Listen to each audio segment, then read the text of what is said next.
皆さんごきげんよう、上川薫です。今回取り上げる話題はウクライナ情勢。戦争の日常化に伴って、日本国内においてはなかなかニュースでは取り上げてくれません。しかし、このように話している間においても、ロシアの侵略に抵抗するウクライナの戦いは続いており、ぜひともこのチャンネルで情報の更新を進めていってください。今回最初に取り上げるニュースは、ウクライナによるロシアに対する反撃作戦。石油や天然ガスなどの戦略資源などに打撃を与える攻撃が継続的に行われています。最初に紹介するニュースはこちら。1週間で2度目の攻撃。占領下のクリミア半島最大の石油貯蔵庫が火災に。こちらの映像が現地の住民が撮影した攻撃の被害を受けているフェードシアの石油ターミナルの様子です。今回の攻撃は過去1週間で2度目の攻撃となります。標的となったのはクリミア半島における石油製品の積み替えのための戦略的施設であるマリンオイルターミナルです。タンク容量は25万立方メートル。フェードシアの石油ターミナルは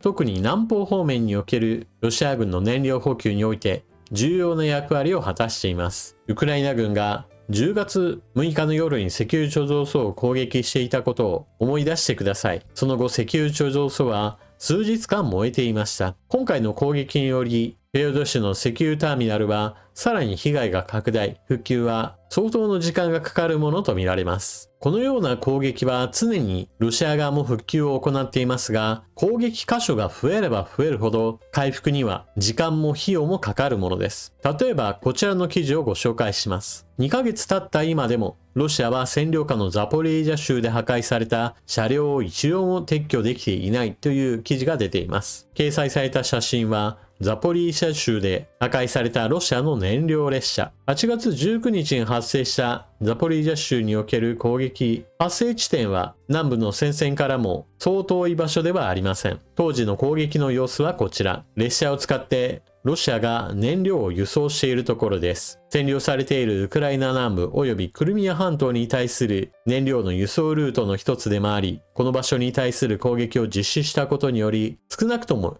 一つの輸送ルートについては、この2ヶ月、機能を奪うことができています。ロシア軍占領下のザポリージャ州で、ウクライナの無人機攻撃によって破壊されたロシアの列車は、約2ヶ月が経過した現在も、同州唯一の鉄道地点を封鎖し続けている。ミリタルヌイ氏によると、燃料タンクを積んだ列車は、8月19日に攻撃を受け、それ以来撤去されていない。この封鎖により、同地域におけるロシアの兵団活動は深刻な混乱に陥っている。これは、ロシア・ウクライナ戦争が続く中、ウクライナ軍が占領地域及びロシア国内で複数の深部攻撃作戦を継続している中での出来事である。これらの作戦の一貫した標的の一つは、ロシア軍が鉄道物流に大きく依存していることを踏まえ、ロシアの鉄道輸送とインフラであるウクライナのドローン攻撃で主要鉄道網が麻痺。衛星画像には破壊された列車が線路上に取り残されたままであることが確認されている。たとえロシア軍が残骸を撤去できたとしても、線路の一部を交換する必要があるかもしれない。燃料タンクの燃焼による高熱で線路が変形した可能性もある。破壊によって占領地域全体の鉄道物流が完全に麻痺したわけではないものの、この影響を受けたロシア軍は道路輸送に切り替える場面も出ている。そしてトランプ大統領によるトマホークミサイルをウクライナに供与するかもというような発言については継続的に発信がなされています。未だに行動それ自体は全く観測されていませんが、その言葉の内容については徐々に段階が上がってきています。ロイター通信、トランプ氏、ウクライナ向けトマホーク承認も、ロシアが戦争継続なら。トランプ大統領はロシアのプーチン大統領がウクライナ戦争を終わらせない場合、ウクライナ向けに巡航ミサイルトマホークを提供する可能性があると述べた。ウクライナのゼレンスキー大統領とトマホークを含む兵器供与の要請について意見を交わしたと述べている。トランプ大統領はトマホークが戦闘で使用されれば攻撃の新たな段階になるとの認識を示した。トマホークを提供する場合、ウクライナに直接売却するのではなく NATO に提供し、NATO がウクライナに供与する形になるとした上で、戦争が終結しないなら、そうするとプーチン氏に伝えるかもしれないと述べた。なお、ゼレンスキー氏はこれに先立ち、FOX ニュースの番組で、アメリカがトマホークを提供する場合、ウクライナは軍事目的にのみ使用し、民間人攻撃には使用しないと強調。我々はロシアの民間人を攻撃したことは一度もない。これがウクライナとロシアの大きな違いだと述べた。ゼレンスキー氏の発言はトランプ氏との電話協議後に放送された。ゼレンスキー氏は、ロシアはアメリカがウクライナにトマホークを提供することを恐れている。こうした圧力が平和につながるかもしれないと述べた。トマホークの提供についての言及は、最近だと一般的なニュースとしても伝えられているようになっていますが、行動としてはまだ決定されているものではありません。ただし、段階が上がってきたなと思えるのが、これまでウクライナに対する軍事支援についてかなり後ろ向きな発言を繰り返してきたトランプ政権において、いやいやアメリカはウクライナに対する情報支援を強化しているんだというニュースが報道されるようになっていることです。ロイター通信、アメリカ、ウクライナのロシア領内エネルギー標的攻撃を支援。数ヶ月前からアメリカはロシアの経済を弱体化させ、プーチン大統領を交渉のテーブルに引き出す協調的な取り組みとして数ヶ月にわたりロシアのエネルギー施設に対するウクライナの長距離攻撃を支援しているとイギリスのフィナンシャルタイムズが報じた。それによるとアメリカ情報機関はウクライナが前線から遠く離れた場所にある石油精製所などロシアの重要なエネルギー資産を攻撃するのを支援してきたという。フィナンシャルタイムズによるとアメリカの情報機関はウクライナのルート計画や高度、タイミング、作戦の決定を支援しており、これにより、ウクライナの長距離攻撃型ドローンは、ロシアの防空網を回避することが可能という。アメリカは計画の全段階に密接に関与しており、ウクライナが長距離攻撃の標的を選定し、アメリカがその標的の脆弱性に関する情報を提供しているという。これまでのトランプ大統領は、バイデン政権と違ってウクライナに対する支援を行っていないんだから、ロシアのプーチン大統領もアメリカを評価して、もっと和平協議に積極的に参加せよというような形で交渉を行ってきました。この交渉術そのものは、プーチン大統領にとっては大歓迎で、そもそもバイデン大統領よりも軍事支援が低下しているのだから、ロシアにとってはありがたい大統領に変わったという形でトランプ大統領を評価しています。しかしこのやり方は、ロシアに対する圧力が大幅に減少したことを意味することから、実質的には全く効果がありません。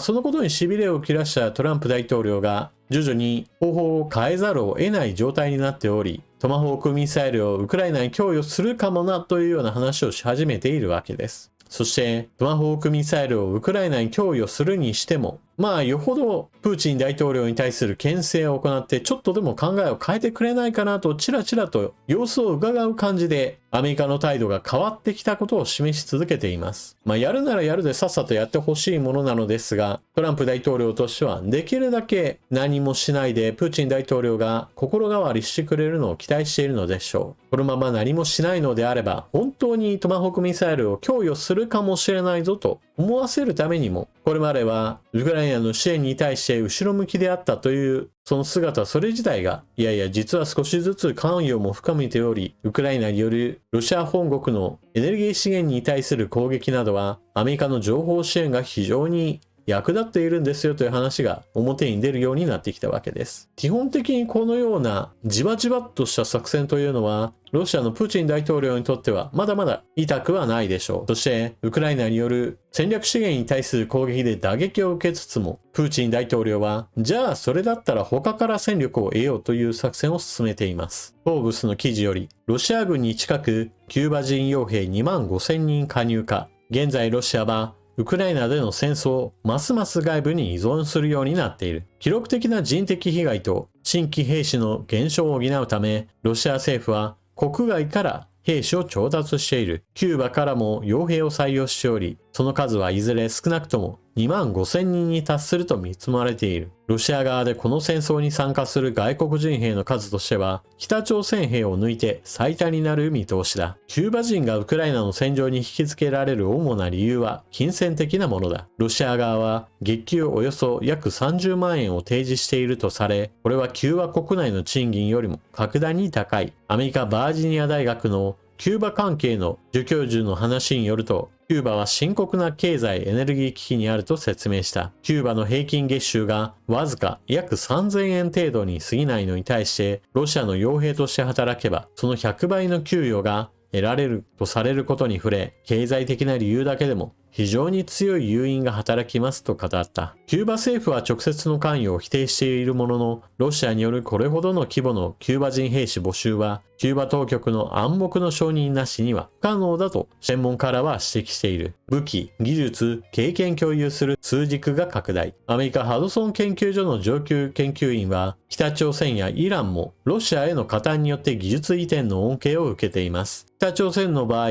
核開発計画、特に潜水艦発射型核ミサイルの開発推進で支援を受けている可能性が高いでしょう。ウクライナの防衛アナリストらも、このパートナーシップは単なる取引関係ではないと警告している。それはウクライナの戦場を権威主義国家の軍隊による共通の学びの場に変えつつあるのだ。ドローン戦のスキルが拡散する危険性。最も大きな脅威は、ウクライナにいる外国人戦闘員の数ではなく、彼らが学んでいる内容かもしれない。アメリカのシンクタンク、力による平和研究所の設立者であるビル・コール代表によると、その危険はウクライナをはるかに超えて広がっている。ロシアのパートナー諸国がこの戦争に一枚噛みたがっているのです。北朝鮮人、キューバ人、中国人が現場にいるのは、単にロシアのために戦うだけでなく、現代戦、とりわけドローン戦の経験を積むためです。彼によれば、ウクライナの戦場は各外国人部隊が入れ替わり立ち替わり学ぶ実地の軍事アカデミーのような場になっている。ウクライナに順次送り込まれている外国人部隊は世界初の大規模なドローン戦争の戦い方を学んでいますと指摘する。これこそが危険なのです。ロシアの力だけでなく、そのパートナー諸国が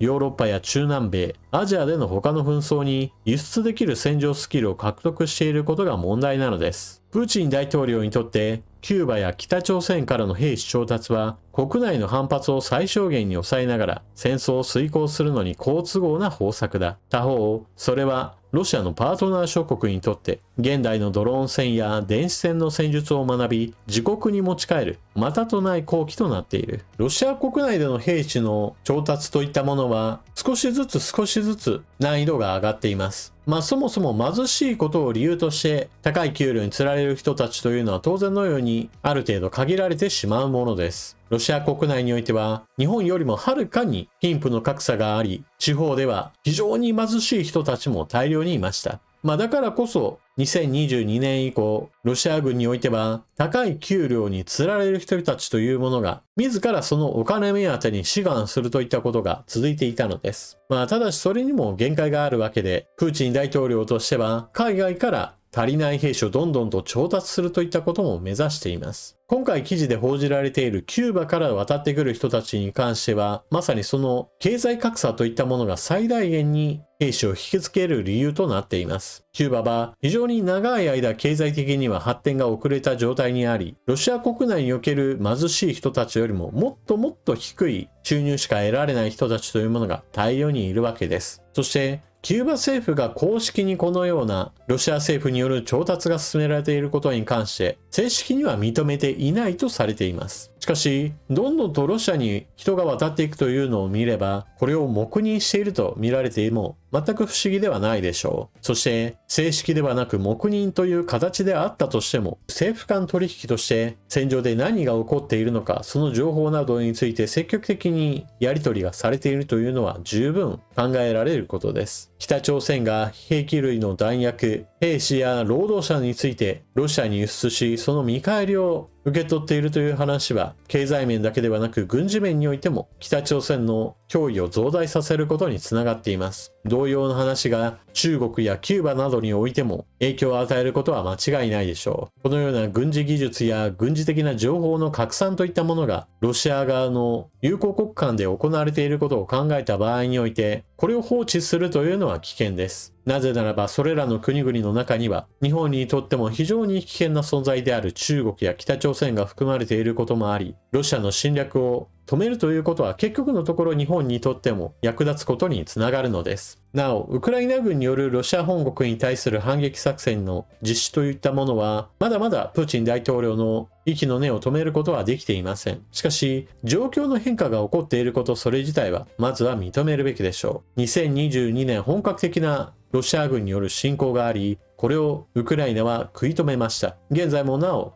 ウクライナという国家は存続し、ロシアに対する継続的な抵抗戦を行っています。そしてこの時大事なのは、一方的に攻撃を受け続けるウクライナという姿が現在では変わってきたということです。2022年、2023年、2024年、2025年と戦いが続いていく中において、ロシア本国に対する継続的な攻撃を行い被害を与え続けている。この状況といったものは、本格的な侵攻が始まった当初においては、存在しなかった戦いの様相です。従来はロシアが一方的に攻撃し続けたというような状況の中で、いかにしてウクライナが耐えるかといったところが注目されていたわけです。それが現在ではロシアも攻撃するがウクライナもそれに反撃しロシア本国において被害が拡大する。この状況へと事態は変化しているのです。この状況の変化をさらに進展させるにはトランプ大統領の心変わりによってウクライナに対する軍事支援が拡大されることが重要でしょう。ヨーロッパの再軍備計画は進み、少しずつアメリカ抜きでの支援においても